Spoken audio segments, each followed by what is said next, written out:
Greetings, YouTubers, and welcome to my video. It's not a TTM video, sort of a video I got of a recent private signing.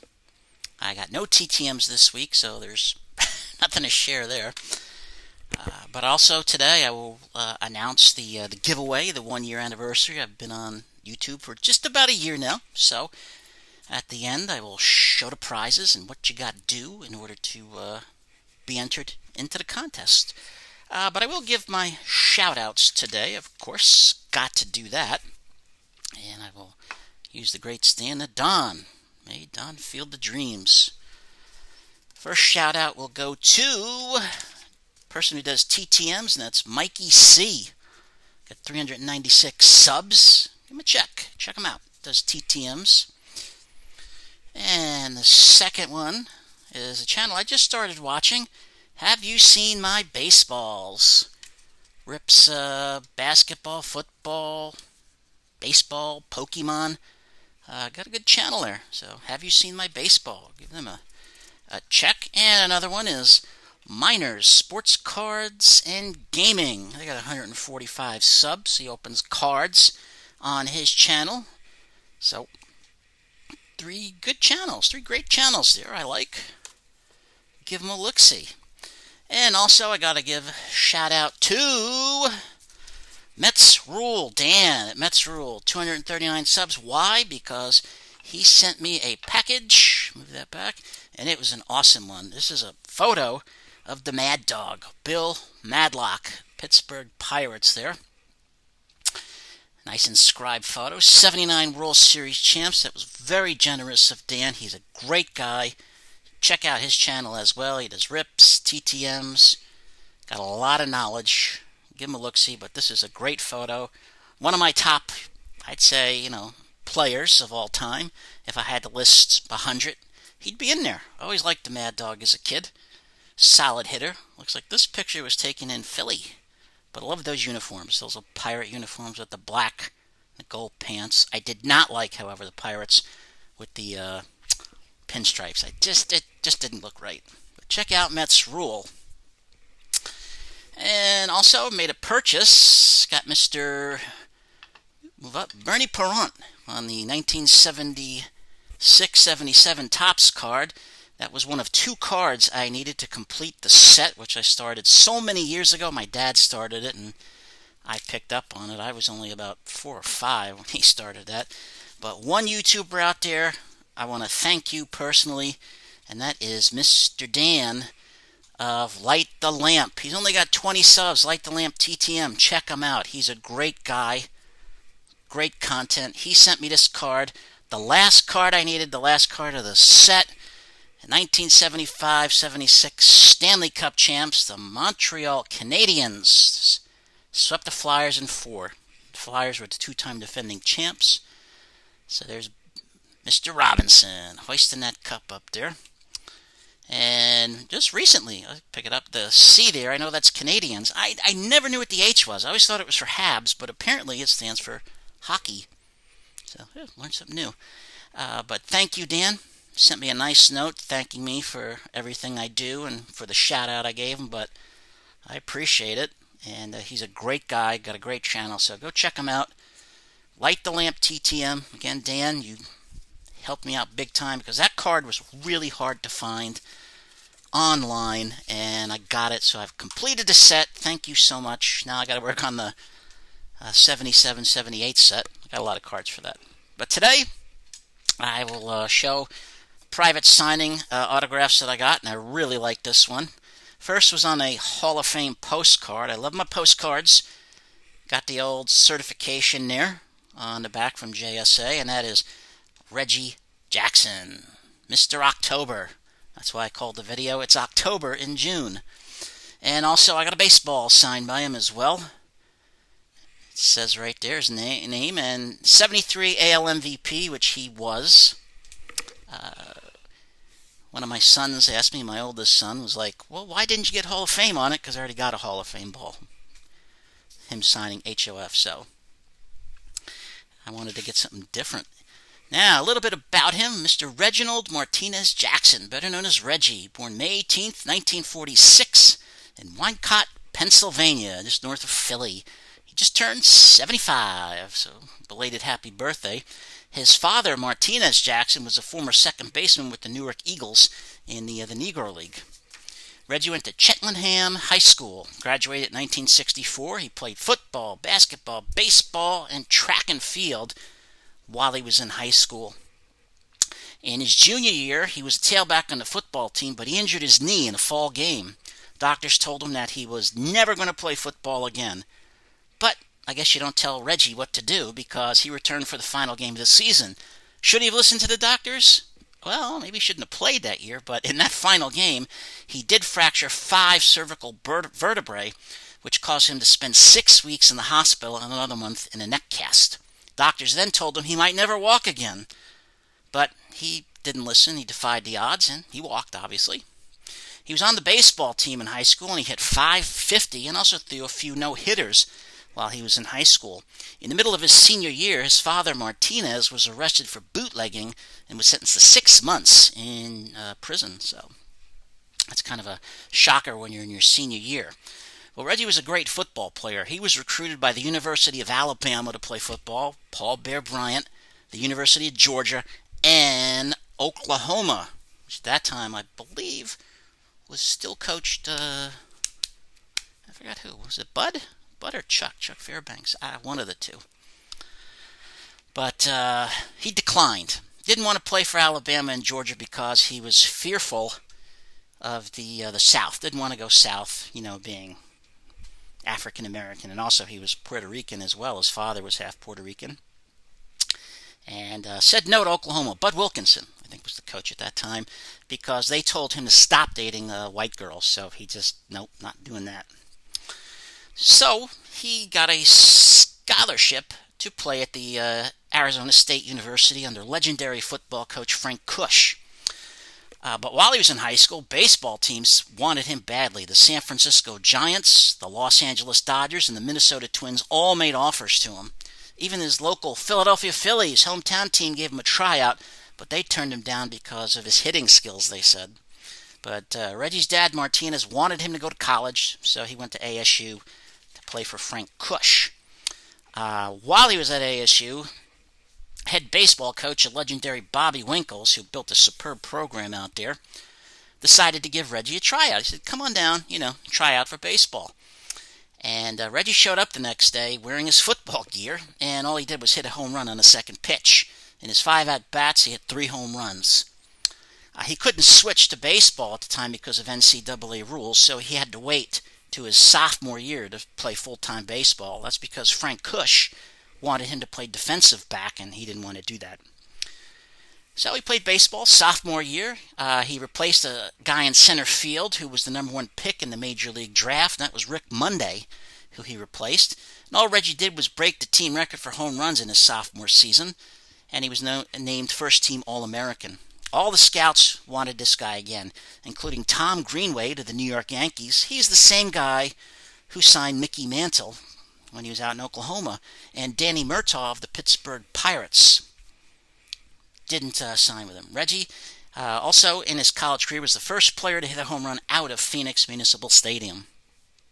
On June 7th, 1966, the Major League Baseball draft occurred. The New York Mets had the number 1 pick in that draft, and forever, the Mets, a team I like, with the Yankees, one of the worst moves they could ever make, any team made. They selected 17-year-old catcher Steve Chillicott as the number 1 pick in the draft because they said they needed a catcher.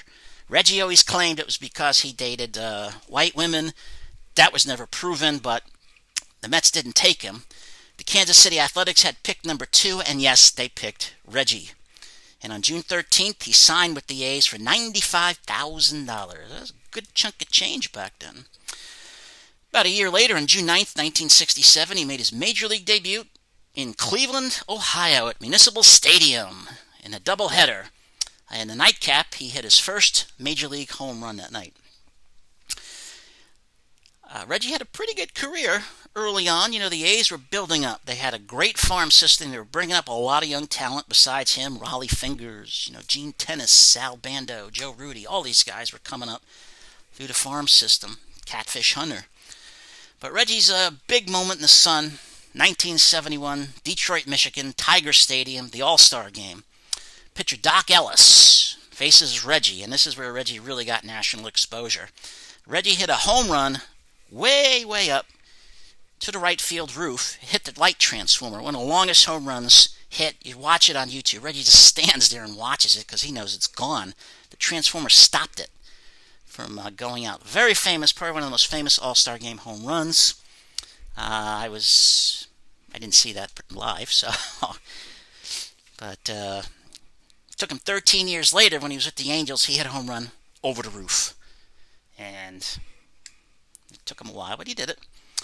That year, the Oakland A's won their first Western Division title. It was the first title of any kind for the Athletics since 1931, when they were back in Philadelphia, and that's when they won the National League pennant because only 2 teams made it to the World Series that year. Well, the A's, with Reggie on it, and all the great Hall of Famers and superstars, won the Western Division title from 1971 to 75. And they would go on to win the World Series from 1972 to 1974. In 1972, Reggie showed up to training camp with a mustache. Back then, that was kind of taboo. Everybody's clean-shaven, really. His teammates said, shave it off. And Charlie Finley, oh, hey, I like mustaches. Gave Reggie Jackson and anybody else, who wanted to grow a mustache, $300. That's cash. Ooh, take it. So Reggie was happy. Charlie Finley was very cheap, so it was always nice to get something out of him. He eventually had Mustache Day at the Coliseum. In 1972, he did not play in that year's World Series against the Cincinnati Reds because in Game 5 of the ALCS, the deciding game, there were only 5 games back then, against the Detroit Tigers, he tore his hamstring trying to steal a base. So he was out of the World Series, and Gene Tennis had a great World Series and was World Series MVP. The next year, though, in 1973, Reggie had a great season. He was named the American League's most valuable player, helped the A's beat the Mets in 7 games in the World Series that year, was also World Series MVP. Teammate Darryl Knowles said of Reggie Jackson, Reggie was known as a hot dog. Darryl Knowles said of Reggie, there isn't enough mustard in the world to cover that hot dog. But Reggie knew what he was doing. He wanted the attention. He liked the attention. Now, Reggie kept asking for a bigger contract. He wouldn't sign his contract with Finley come 1976. He wanted a multi-year deal for like $100 and something thousand a year. Charlie Finley said no. Charlie could see free agency coming down the line, so he got rid of Reggie on April 2nd, 1976.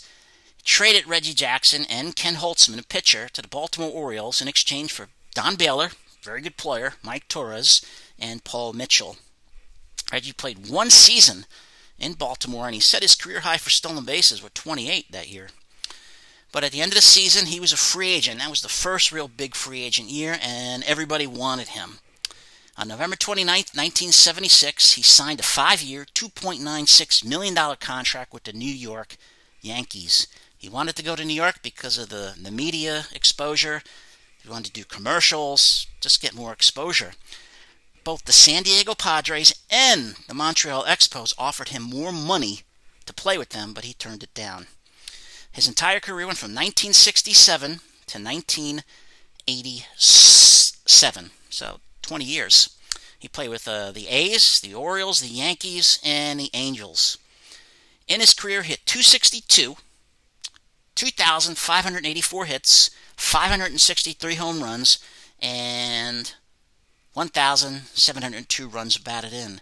14 times he was an All-Star, 5 times a World Series champ, 3 with the A's and twice with the Yankees in 1977 and 78. 77, he was the World Series MVP for the second time. He had 3 straight home runs off 3 different pitches and pitchers, Bert Hooton, Elias Sosa, and Charlie Huff. And I was, I think, about 5 at that time. I stayed up late. I watched it. My mother worked nights. My dad was sleeping, and I watched it. And it was real late when I got to bed, and the next day it showed in school. My teacher was upset, but I didn't like her, so it's okay. 11 times he played in the postseason. And whether it was the League Championship Series or the World Series, remember back then there was only, League Championship Series one round before the World Series. Again, he was AL MVP in 1973.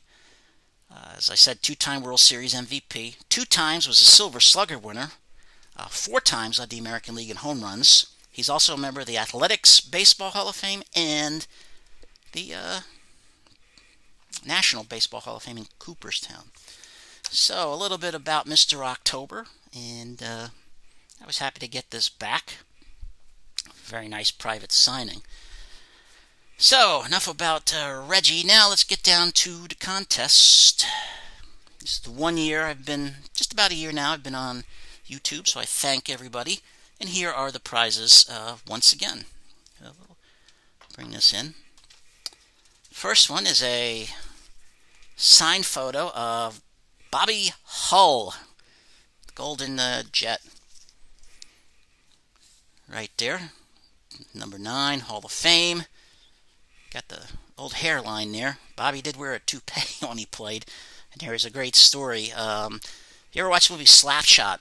One of the guys who was in the movie Slapshot, Steve Carlson, I believe was his name, played in the World Hockey League.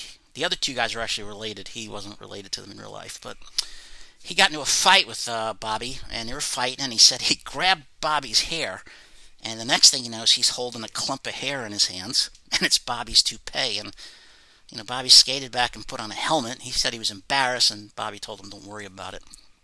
This is a great picture at the old-time hockey, the blood coming down there. We've also got a Dwight Gooden photo. Sorry about that, Bobby. Dr. K on it, 86 World Series champs. He's a great signer, great guy in person. I like him. We also got a box of 2020 Series 1 cards there. So, I haven't gotten Series 2 yet. Apologize for that. Got the 1990 Topps set. If you're interested in that. Got the 1988 set right here as well. Big box. Trust me, it's there. Wouldn't lie to you. I believe it's there. We've also got in the box the 1987 Topps set right here. Big box here as well. Oops, leave it up. 1987, and we got 1986 set as well. Right there, those are the 2. So we got those. A little tight. Also got a box of cards here. Big box, 1988 full box of Topps cards. Well, you get the general idea. And also the 1991 OPG box. You want those. And got a box of 1991 Topps cards. You're interested in TTM fuel or completing a set, I don't know. Got this little card here. Mr. Duwan Hazelton autographed, and the guy on top there, that Dwight Gooden feller on the card. Got a box of 2021, close up, Heritage in there. You're a hockey fan, got a puck signed by Hall of Famer Bill Gadsby on the Blackhawks there. And I got a box of Parkhurst 2021 hockey. Interested in that? I know you can't see that. That was pretty bad. But trust me, it's right there. And also, got a box of Topps NHL Star Rookies to throw in, and card sleeves, 500 pack. And that's the only way you can win 2 prizes. If you win the sleeves, you can win something else. So, what do you got to do? You got to write a letter to the president. You got to sing a song. Write an opera. Nothing like that. Unless you want to. That's up to you. But all you got to do is just be a subscriber, please. Leave a comment in the comment section and list whatever you'd like, in the order there of what you'd like, and you will be put into the drawings during the week. I will not do it all at once. That was just too much to do the last time, but we'll do one couple a week for the rest of the month. And if you win, one big one, you can still win the card sleeves, but you can't win another big one. So I just don't want somebody winning everything. I try to be fair about it. And also, gotta throw in this last one here, a $50 Visa gift card. Not there, but I have it. Trust me. If I don't, I have it somewhere. But I'll get one. If I don't, I can't find it. But you can put in for that too. So those are the prizes. Sorry it wasn't as much as I could get. I got sick, and it was very hard to get stuff after that. But hopefully this will, help somebody out there, and they will like it. If you're the only person to enter, and one person enters, they can win it all. I guess nobody else enters. Hoping more people enter, so we shall see. But again, those are the prizes. Hopefully they're good for you. I appreciate everyone. Go check out those channels. They're great channels. They do a great job. Great content. Thank you all again. Been a great year so far. I appreciate everybody watching. I know my videos are long, as I got another email from someone saying they're too long. I guess that might have been someone who gave me a dislike. I don't know. Might not have been, but so apologize for that. But thank you for sticking around this long and watching these videos. Hope everybody's doing well. Stay safe. Be kind to one another, one person at a time, and just pay it forward. And before you know it, the world will be a better place. And tonight we say goodnight to everybody in New Mexico.